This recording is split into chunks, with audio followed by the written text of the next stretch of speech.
When you need mealtime inspiration, it's worth shopping Kroger, where you'll find over 30,000 mouth-watering choices that excite your inner foodie. And no matter what tasty choice you make, you'll enjoy our everyday low prices, plus extra ways to save, like digital coupons worth over $600 each week. You can also save up to $1 off per gallon at the pump with fuel points. More savings and more inspiring flavors make shopping Kroger worth it every time. Kroger, fresh for everyone. Fuel restrictions apply. We're excited to announce that our very own podcasting platform, Zencastr, has become a new sponsor to the show. Check out the podcast discount link in our show notes and stay tuned for why we love using Zen for the podcast. You're listening to the Archaeology Podcast Network. Hello and welcome to the Archaeotech Podcast, episode 131. I'm your host, Chris Webster, with my co-host, Paul Zimmerman. Today we talk to Dr. Mark McCoy about his book, Maps for Time Travelers. Let's get to it. Mark D. McCoy is an expert in geospatial archaeology and an associate professor in the Department of Anthropology at Southern Methodist University. He is the author of over 40 scientific journal articles on the archaeology of the Pacific Islands. All right, everybody, welcome to the podcast. Paul, how's it going? I'm doing okay. I think it's really been crazy. It's the end of the school year, and we're trying to figure out professional development. We still don't know what next school year is going to look like, but I think that pretty much everybody that deals with schools in any ways, pretty much in the same boat.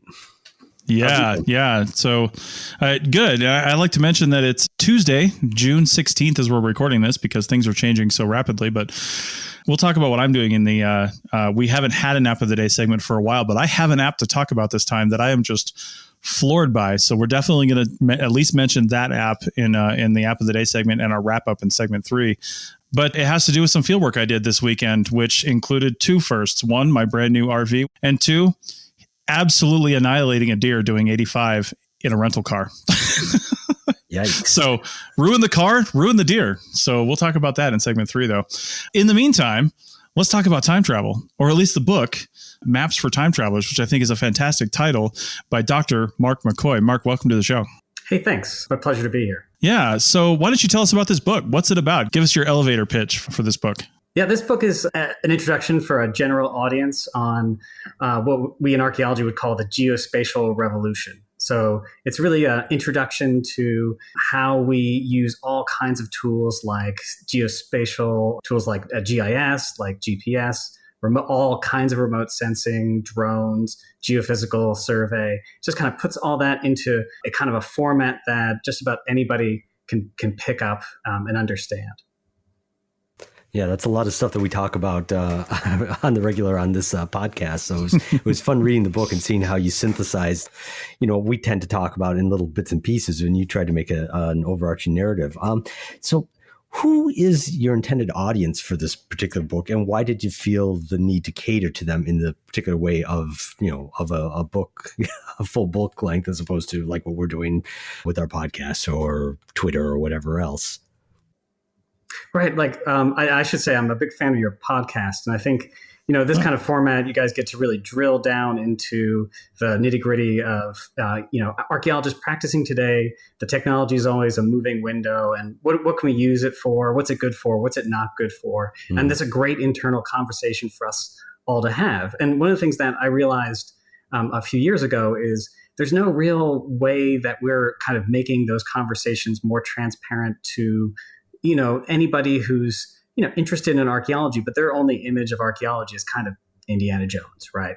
And that's not the reality of archaeology in a lot of ways, but more specifically in what the kind of day-to-day of what an archaeologist does. And so the thing I was trying to do with this is really to kind of put it in kind of historical perspective of these are the technologies that have come in, and these are the different ways we've used it. And then to give people the kind of idea that we're using these things to try to tell a story. And that's a thing that, you don't have to be a technological wizard to understand. You just have to sort of think about what it's like to be in the past. Nice. So why don't you give us a little more detail on the book for the audience? Because obviously this is a new book out, and I'm willing to bet that this is their first encounter with it. We'll, of course, link to the book in the show notes so they can pick up a copy and check it out for themselves. But why don't you tell us how it's structured and what they can expect from reading it? Yeah, so the way I've structured it is it's really, again, for a non-archaeological audience, but I think archaeologists will appreciate it as a kind of reflection of what it's really like to kind of work with these tools. The first part is really just an introduction to archaeology itself and talking about the genre of time travel, right? Time travel in fiction and time travel in TV shows and movies. And, my love of archaeology, my love of kind of time travel and fiction are, pretty long-standing things that I've loved, but I never thought to try to put them together. I have done it in this book, as a way to kind of get people to sort of think about how archaeology operates, right? And how we kind of think our way to the past. So that's kind of the first part of the book is, explaining what archaeology is and how it does. There's a part that really just walks through 3 different kinds of technologies that are kind of sandwiched together. The first is looking at different kinds of aerial images, starting from the very first aerial images that we have from hot air balloons to aircraft, and then all the way, of course, up to satellites. Then, it kind of pivots to talk about different kinds of things that for a general audience, I would just call scanners, right? So things like using LiDAR, whether it's handheld LiDAR or aircraft-based LiDAR,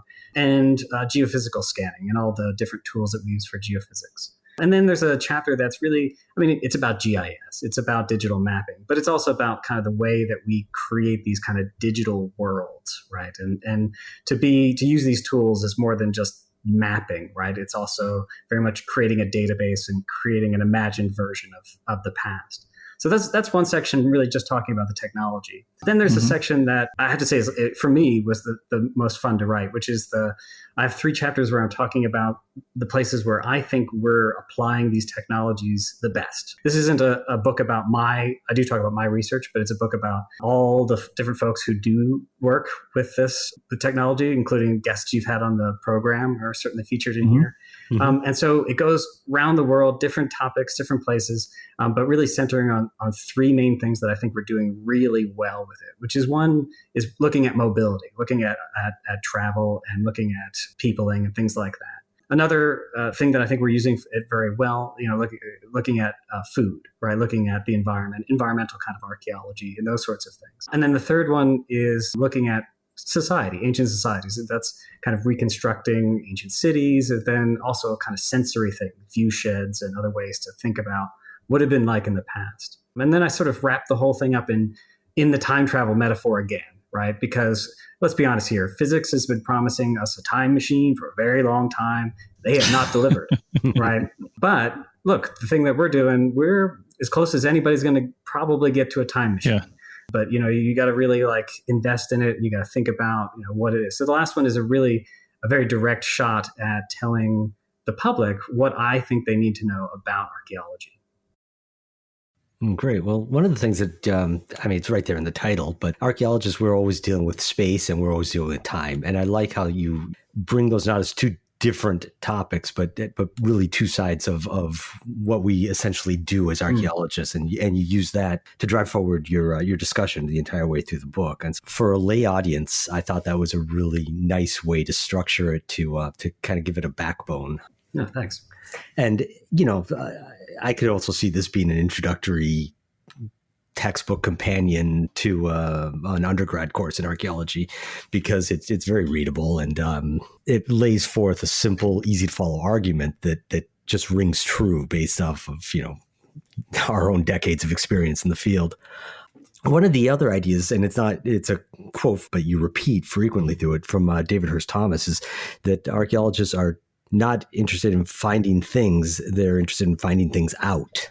I was wondering if you could maybe expand upon that idea a little bit with regards to, how you expand upon it in the book, or with geospatial technologies and GIS mapping and the like.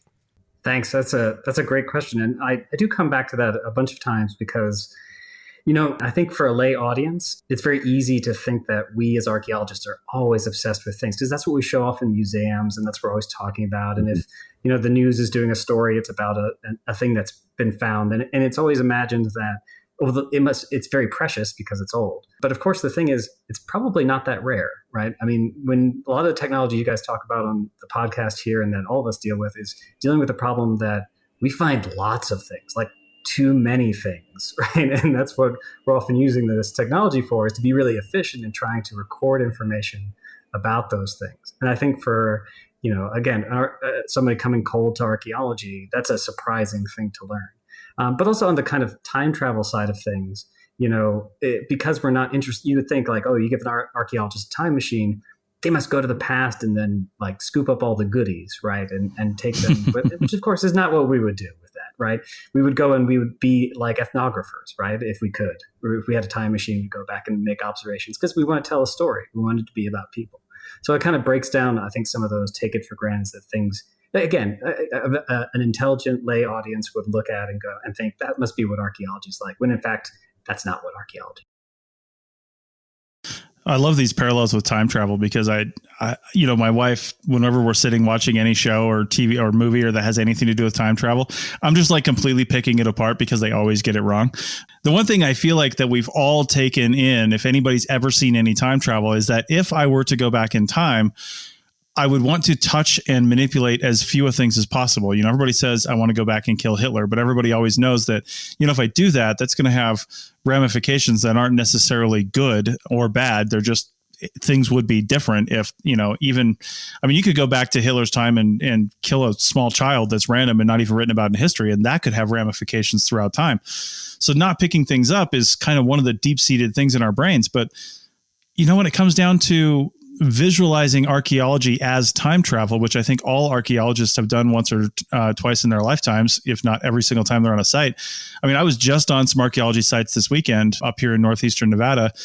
And, you're just sitting there, you're holding this projectile point in your hand and you're just looking at your surroundings and trying to put yourself in the shoes or the sandals or bare feet of the people that, that lived there at that time, 1,000, 2,000, 3,000 years ago, trying to think, what did this place look like? What were they doing? What were these hills like? Was this stream over here? Was, what was going on? And that's how we all experience time travel. But archaeologists generally, we don't think about just picking that stuff up, but other people do, and they just like, I want to take this. But if they were going back in time, like I mentioned, they would instantly think, well, maybe I shouldn't because this will destroy the future. They don't think that pulling something from now is still destroying our future. It's just a future that hasn't happened yet.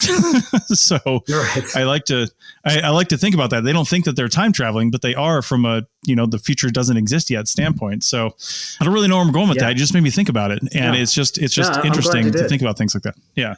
Yeah, I think, you make a lot of great points there. And one of the things is, of course, that object that someone else picks up or you pick up, that's been time traveling, right? It's been traveling at 1 second per second, right? All the way from the past to us. And that's a great thing about using fiction is in time travel stories, like, for example, those kind of classic Isaac Asimov, 50s era science fiction versions of time travel. Whenever you read those, the time traveler themselves, and I should almost probably just say himself because it's almost always a man, right, is very much a product of that time. Like you can't change that part of it. So like you write a time travel story now, you can't help but have the person who's traveling through time be a modern person. And we can never take ourselves out of that imagination, like you're talking about holding an artifact. And so I like that it doesn't divorce us in the modern day from thinking about that. We have to be the conduit. We have to get in the time machine, right, to think about things. Yeah, indeed. So let's get back to the focus of the book, because I'm really interested in the fact that you wrote this for a non-archaeologist audience. And I'm just wondering, man, how big of an audience is that? You know what I mean? Because I think there's a lot of archaeologists that would find a lot of interest in this book. We don't need to read something that's overly jargony to have fun, right? It's nice to just sit down and read a book that just teaches you something and shows you the bigger picture about the world around you. So I think a lot of archaeologists and a lot of archaeologists listen to this show, so I hope they go pick up the book. But a lot of archaeologists would get a lot out of this style of writing for a topic that is generally overly complex for people. The minute you say geospatial or GIS, a lot of people's eyes glaze over because there's so many facets to it that it's hard to, I took an entire graduate course in my grad school just on, GIS and the fundamentals of GIS. And I already knew a little bit, but I learned so much in that. And there's obviously so much more to learn. So what made you decide to write this for a non-archaeologist audience, and how are you and your publishing company marketing this to those people? Like, how are they going to find it? What are they looking for that allowed them to find it? Yeah, no, those are both good questions. I'll start with the first one, which is, the reason I could have written, I'm an academic, right? I could have written just a book and only an archaeologist would love, right? That was just digging into the techie part. I love that part too. But I sat down and I thought, okay, well, I really do believe archaeology is for everybody. And if it is for everybody, like, how would I explain this part of what I do to, and again, an interested and intelligent person, but, somebody who hasn't had a graduate level class in GIS. And that's when the time travel thing hit me. And I thought, okay, no, I think I can do this. And I kind of workshopped it a bit. I talked to a lot of, folks who are, especially non-archaeologists. I'd say, hey, read this and tell me, what you think about it. And then I was very fortunate to have a relationship with the University of California Press. This is academic press. And their team was looking for archaeology books that weren't necessarily your kind of typical monograph, right, that you would pick up. And this really piqued their interest. And so I worked with an editor there who really believed in the project from early on. That she really worked with me. She really kind of pushed me to say, okay, well, what are you trying to say with this? What are kind of the important parts? To get into a little of the kind of behind the scenes piece of it, there was a person called a developmental editor. So this is someone who is not an archaeologist, who's, an academic in some other field, right? Who reads your thing and tells you, okay, these are the things you need to change to really reach a broader audience. And so we got workshopped a lot, which improved it greatly. And I mean, don't get me wrong, I've written a lot of things that are almost too unintelligible to me to read again, right? A lot of academic things. This was my first attempt to try to really reach a broader audience. And to the University of California's credit, they've been huge supporters of me and the project. They put the cover of my book on the cover of their catalog for the season, and they've been featuring it on the website because I can't do in person, right? Sort of promotions for the book. So we had a number of those planned that obviously fell through. I have an interview with the head of the press that's going up online that people can see, where I talk about the book for a little bit. So they've been great in terms of really seeing what the project is for, and then trying to actually, achieve getting it out to a broader audience. Okay. Well, that's awesome. And I think we've got some more questions about the book, of course, coming up in the second segment. But I really love talking about archaeology in the context of time travel because, like I said before, I've always kind of thought of it that way, but you never really match it up with the science fiction aspect of time travel. But man, that really is what we do. We're telling stories to bring people back into the past. We're telling those stories with our maps, with our books, with our papers, with our podcasts. And I think that's a fantastic way to look at it. So we will take a break right there and come back on the other side and keep talking to Dr. Mark McCoy. Back in a minute. Chris Webster here for the Archaeology Podcast Network. We strive for high-quality interviews and content so you can find information on any topic in archaeology from around the world. One way we do that is by recording interviews with our hosts and guests located in many parts of the world all at once. We do that through the use of Zencastr. That's Zencastr. Zencastr allows us to record high-quality audio with no stress on the guest. Just send them a link to click on, and that's it. Zencastr does the rest. They even do automatic transcriptions. Check out the link in the show notes for 30% off your first 3 months, or go to zencastr.com and use the code Archaeotech. That's ARCHAEOTECH. Looking to expand your knowledge of X-rays and imaging in the archaeology field? Then check out An Introduction to Paleoradiography, a short online course offering professional training for archaeologists and affiliated disciplines. Created by archaeologist, radiographer, and lecturer James Elliott, the content of this course is based upon his research and teaching experience in higher education. It is approved by the Chartered Institute for Archaeologists as 4 hours of training. That's in the UK, for those of you that don't know. So don't miss out on this exciting opportunity for professional and personal development. For more information on pricing and course structure, visit paleoimaging.com. That's PALEO imaging.com, and look for the link in the show notes to this episode. Hi, welcome back to the Archaeotech Podcast, episode 131. Today we're talking with Dr. Mark McCoy about his recently published book, Maps for Time Travelers. Mark, a quote that I pulled because I really kind of liked it was, recording the location of things is just the first step. And I like it because that really leads into a lot of the discussions that we have here. And I was wondering if you could maybe expand on that or give an example either from the book or from any other part of archaeology that you care to, about what you mean about that being just the first step of a process.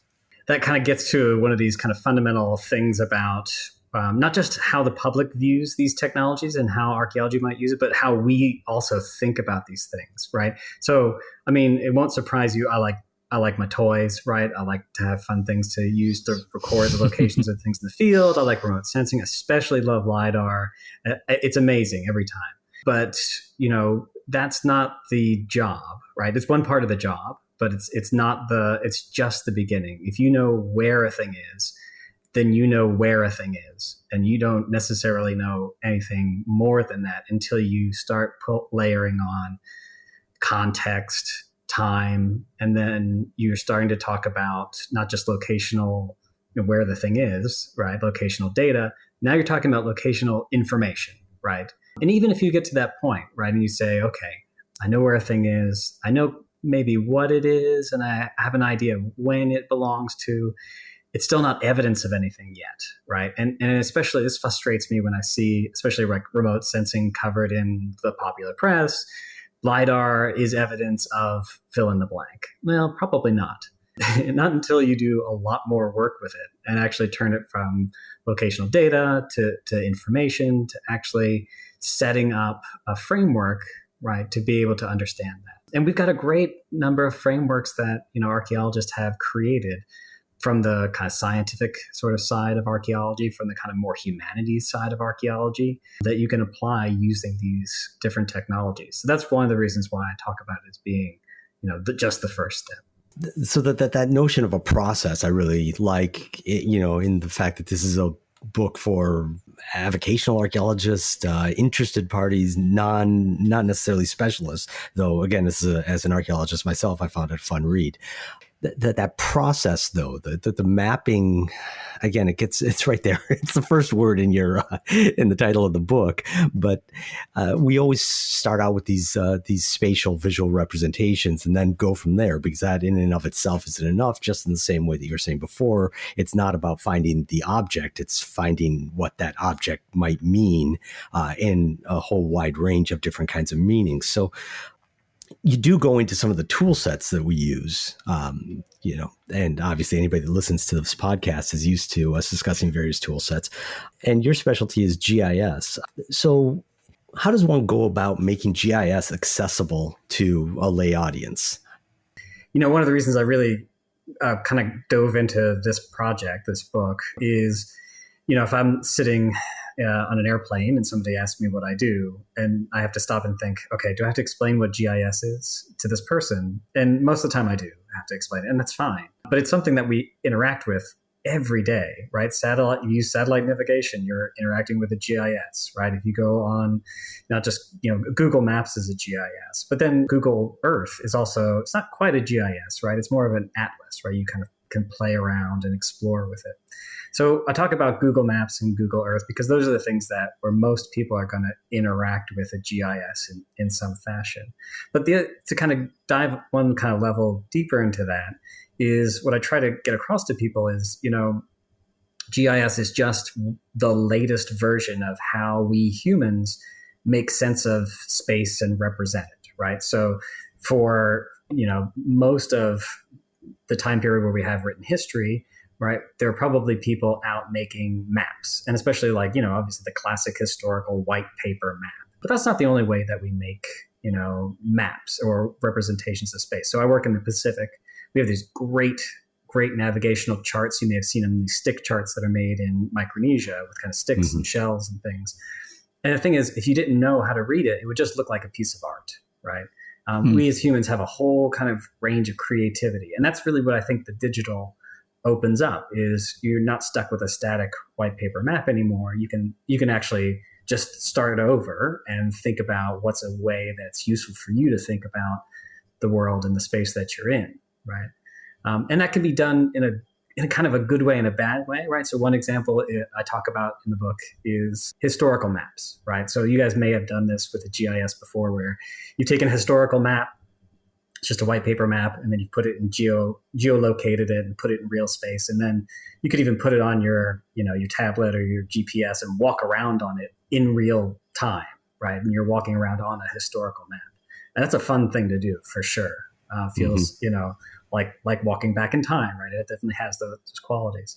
But those historical maps are deeply problematic, right? They, if you're looking at, maps from, essentially the conquest of the New World, right, by the European nations, those are figuratively and literally writing off everybody who's living in those lands. They're writing off all of the place names, right? They're writing in new ones, and you can use that same GIS, that same tool, and you can see there's a project called the Decolonial Atlas, which if listeners haven't seen it and you're into GIS, I definitely recommend it. And just essentially, it's kind of what it sounds like.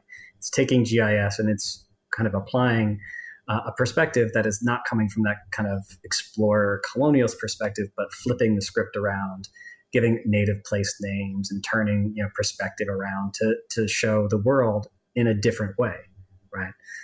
So that's one of the ways that I kind of try to explain GIS, and then obviously it's the meeting place of all those tools that we use, all those fun gadgets that we use to record the locations.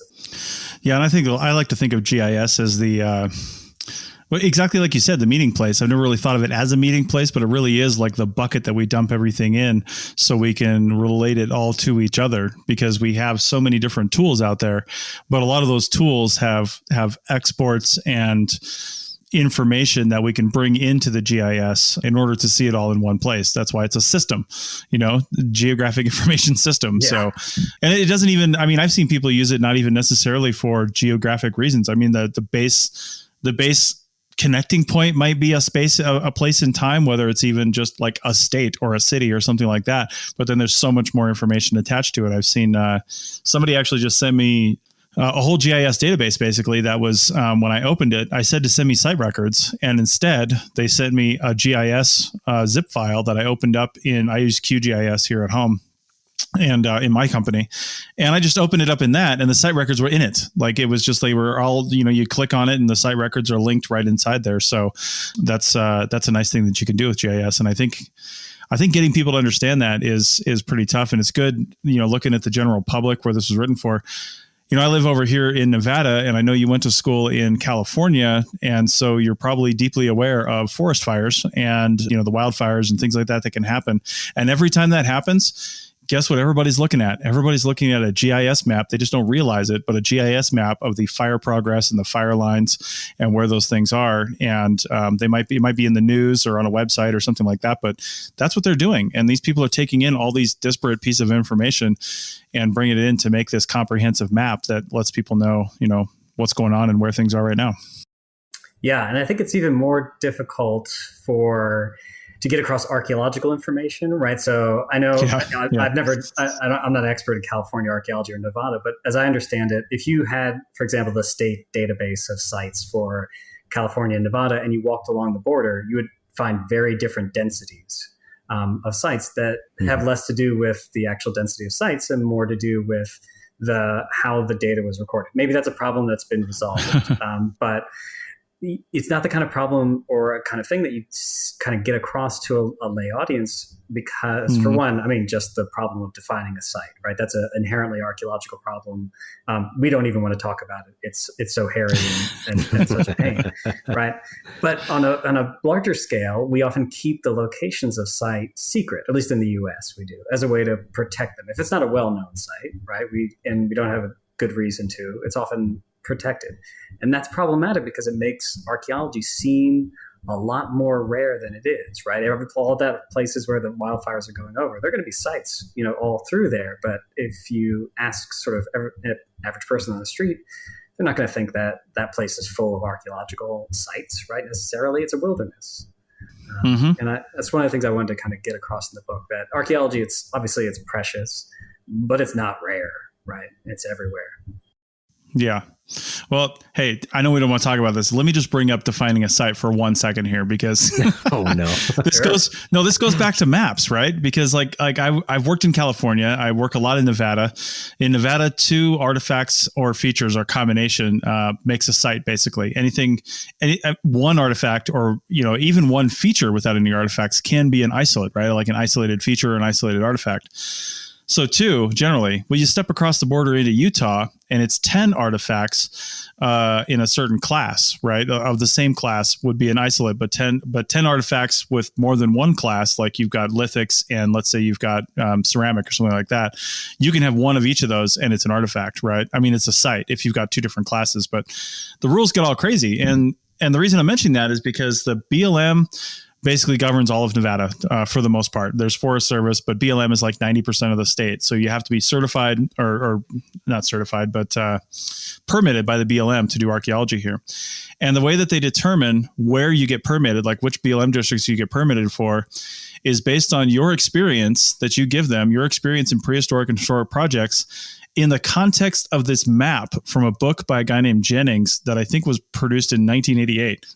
And he produced this cultural map of the Great Basin, which, of course, the Great Basin is all of Nevada for the most part, except for the very southern tip getting into like the Lake Mead area, and parts of Utah, parts of Idaho, and parts of Oregon. So those figures, they go up around there. And yet, so we're given our permits based on those cultural areas defined by this guy back in 1988, which I'm not saying anything about that. It's probably right. But then the minute we cross the border, it's all different.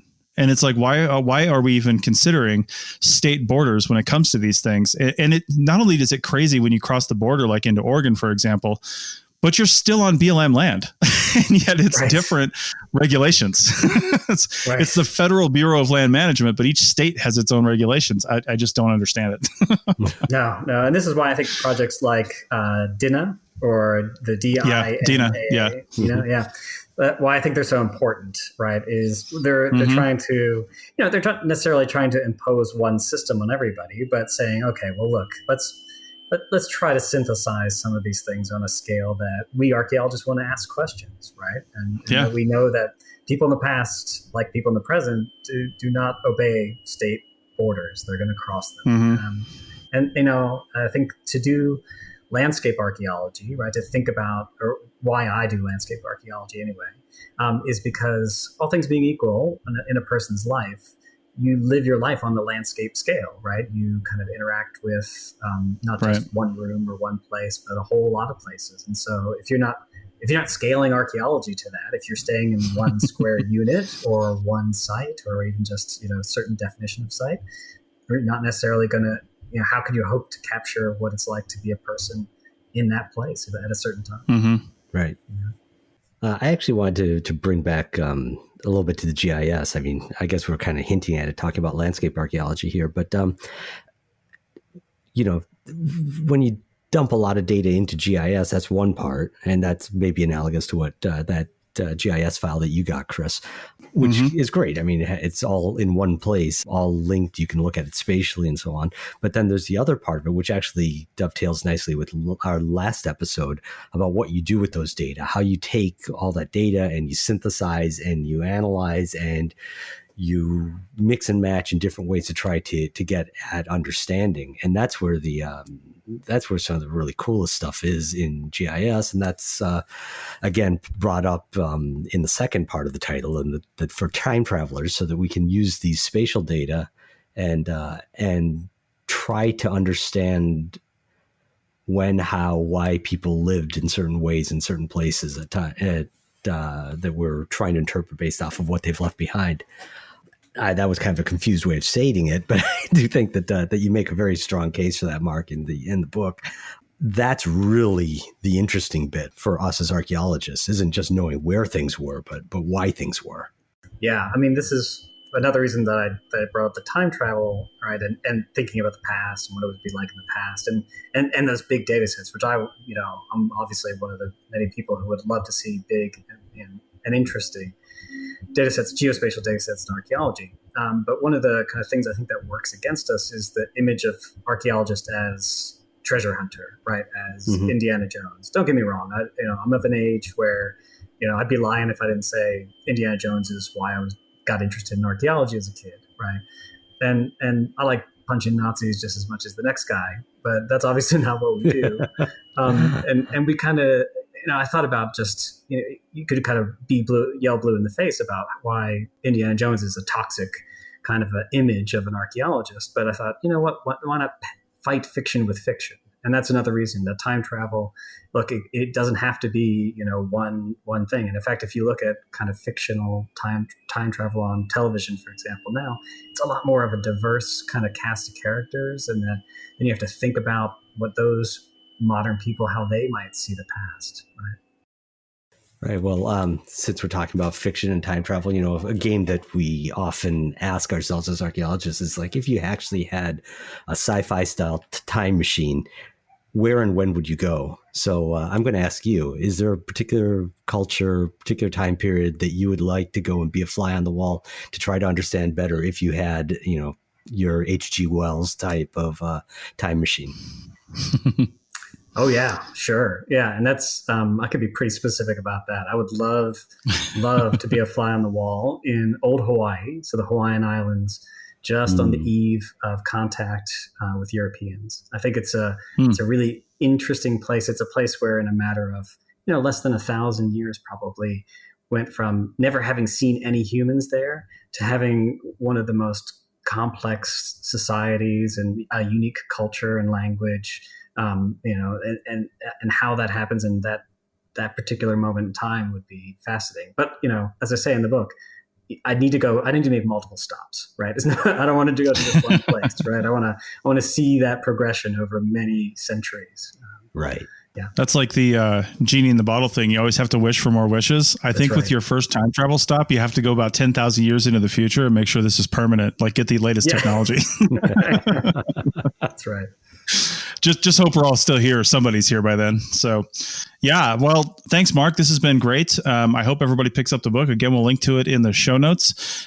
This is a great book for archaeologists and non-archaeologists because of the way it's written, but also sometimes it's just easier to take in information if you can sit down and just have a page turner of a book that is, about a subject that we're all interested in, whether we like it or not. Some people might say, well, I really love ceramics. I really don't care about, geospatial information and mapping and stuff like that, but you actually kind of do. You just don't realize it, right? So it's great for people at all skill levels and educational levels and interest levels, I think, as long as you love learning about history. So, all right. Well, again, thank you, Mark, and thank you, Paul. And we'll be back in just a minute for the third segment where we will have a short app of the day segment, and then we'll wrap this up. So again, thanks, Mark. Thank you. Thanks for the invitation. It's a lot of fun. Thanks for coming. It was really interesting. Thanks for writing this book. All right. You may have heard my pitch for membership. It's a great idea and really helps out. However, you can also support us by picking up a fun t-shirt, sticker, or something from a large selection of items from our TeePublic store. Head over to arcpodnet.com/shop for a link. That's arcpodnet.com/shop to pick up some fun swag and support the show. All right, welcome back to the Archaeotech podcast. And we haven't had an app of the day segment for a while because of Paul and I have said we're pretty much happy with what we have. However, I had to do some field work this last weekend and circumstances arose and I just wanted to try something different. And in fact, Paul, our discussion with Isaac Eula, and I went and looked at his GitHub and his website, and he's got this whole thing around open source technologies. And I was like, you know what?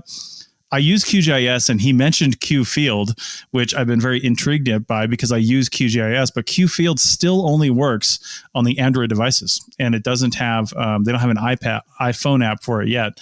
Actually, I didn't look to see if they have an iPad only app for it. Maybe they do, but they definitely don't have an iPhone app for it. So, but when I was searching QField, other things came up as they normally do, but one came up that really intrigued me, and it's called Touch GIS. And so I took a look at it, and you have like a limited free trial that's relatively short. You can't do a whole lot of exporting or anything else with the free trial. So I downloaded that just to play with it. And I got to say, man, in just a few seconds, I was able to set up a project, cache some maps because we knew we were going to be remote, and then start producing some feature classes really easily. So you can produce different features of different colors, a lot of symbology for points, lines, and polygons. And you can create that stuff really quickly. And here's the real kicker. There's not a lot of easy ways to get shape files into or out of an iPhone. Okay. There's a few ways that Esri has that you can download their apps, but you basically need an Esri account to be able to do anything with them because it will only talk with their resources.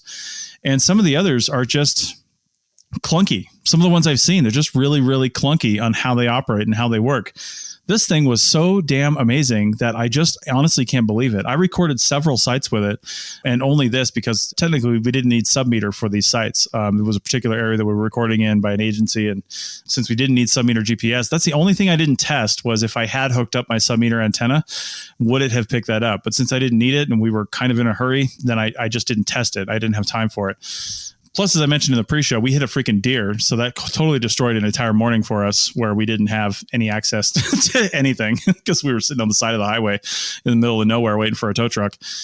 But Touch GIS. So you create a project and again, you have these feature classes that you can put together for different types. So they have a whole bunch of them built in, done a bunch of different things with different feature types. But I created one called Archaeology, put in my points, lines, and polygons for like site boundary, and for lines I had like road, drainage, things like that. But the cool thing is you can super easily make those features. You can drop a point for a point wherever you're at, or you can move the point around super easy. You can make lines and polygons through either free drawing on the map or actually walking around like you're with a GPS, or dropping point by point by point, and it will, create the line or polygon based on those points. So however you want to do it, like if you've got some complicated stuff to walk around, like and you've got to get from here to there and you don't want to have a line going on, you can just hit, okay, take a point here. Let me get to this next spot, take a point here. Let me get to this next spot, and it just lines them all up. And then you can edit those points as well, right on the GPS, right on the app. So it was just really cool. I had to create 3 separate projects for the things that I was doing, because 2 different sites that were recording independently, and then one we were doing monitoring on a bunch of different sites. So doing that, and then labeling the sites on the labeling the points, I should say, on the map was super easy. You could pick any of the attributes, and you could add attributes on the fly, but you could pick any attributes to basically assign to the labels on the maps, which I'll tell you what, even in QGIS is kind of a complicated exercise. They don't make it super easy. But then the exports, I can export these as shapefiles. I can export them as a KMZ. I can export them as probably 6 other things. So the one thing I will say about this, and I think it's totally worth it though, is it's $29.99 for the full version per month. And if you want it for the year, I think it's $300 for the year. So I just got it for this month. And then once I get my stuff exported, I will cancel my subscription because I don't think I need it anymore, basically. But for $30, the ability to do what they have that you can do is just totally phenomenal.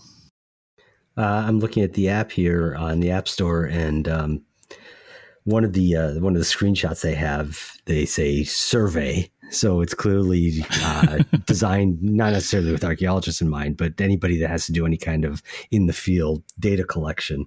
And so that's a strong feature or mentality.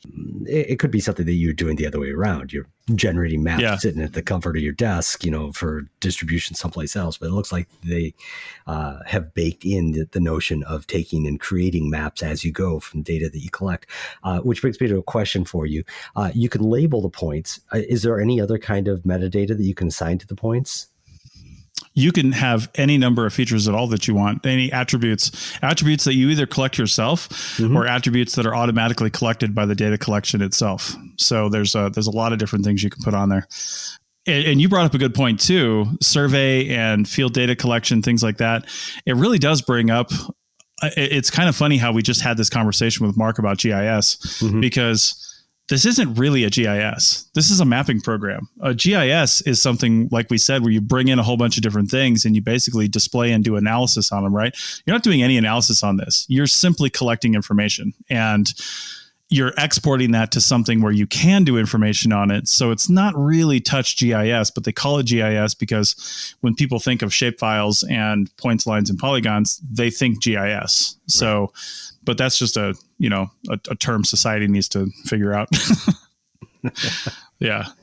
But anyway, I loved it. I am totally floored by how this works. I've exported the data. I actually haven't had a chance to, because we just got back from this project yesterday morning. So I actually haven't had a chance to look at it in QGIS yet. And if there's any anomalies, I'll have to report back on that. But I think this is a fantastic application if you need to use something, because there's a whole bunch of mapping apps out there, but nothing have I found has the combination of import and export easily of shapefiles, but also creation of feature classes and assigning those feature classes to different things, like actually creating points, lines, and polygons, modifying those on the fly, adding attributes. Nothing has ever been this easy. And I didn't have to do any of it online.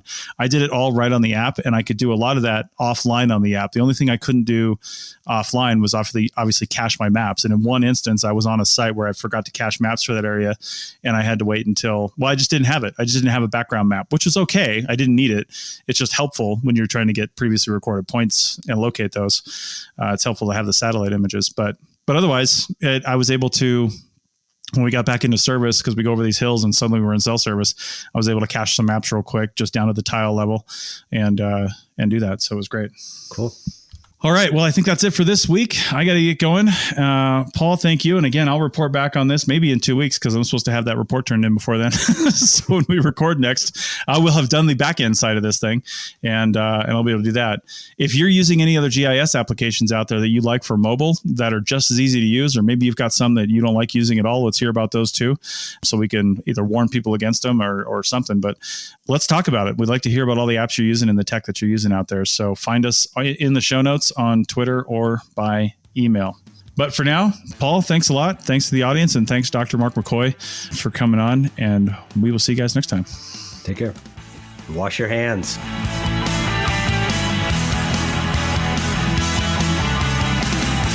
Thanks for listening to the Archaeotech podcast. Links to items mentioned on the show are in the show notes at www.arcpodnet.com/archaeotech. Contact us at chris@archaeologypodcastnetwork.com and paul@lugal.com. Support the show by becoming a member at arcpodnet.com/members. The music is a song called Off Road and is license free from Apple. Thanks for listening. This show is produced and recorded by the Archaeology Podcast Network, Chris Webster and Tristan Boyle, in Reno, Nevada, at the Reno Collective. This has been a presentation of the Archaeology Podcast Network. Visit us on the web for show notes and other podcasts at www.arcpodnet.com. Contact us at chris@archaeologypodcastnetwork.com. Thanks again for listening to this episode and for supporting the Archaeology Podcast Network. If you want these shows to keep going, consider becoming a member for just $7.99 US a month. That's cheaper than a venti quad eggnog latte. Go to arcpodnet.com/members for more info.